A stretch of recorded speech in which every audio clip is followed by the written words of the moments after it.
So I could see India considering a certification regime that could be made interoperable with existing certifications through government discussions that enable India to maintain control over data flows, but not put unnecessary restrictions or localization requirements on them. But what we've absolutely got to get right is the ability to create an institution that can oversee on behalf of both the consumers and the other stakeholders that we are going to be important participants in this data economy.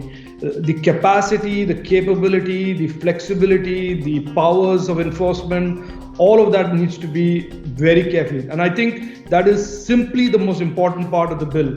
I mean, you definitely need to have a CBDC that's exchangeable always one-to-one with other forms of the same currency that you have in your country, like in bank accounts or in cash.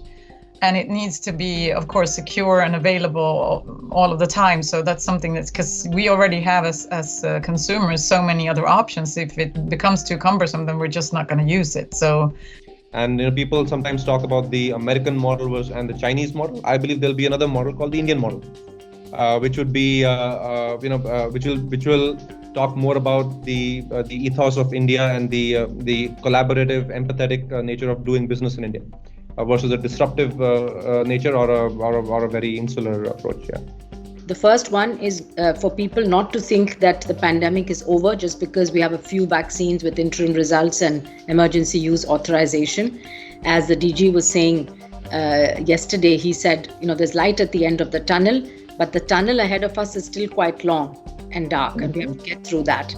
And the next few months may be actually quite bad in many countries around the world. So we need to keep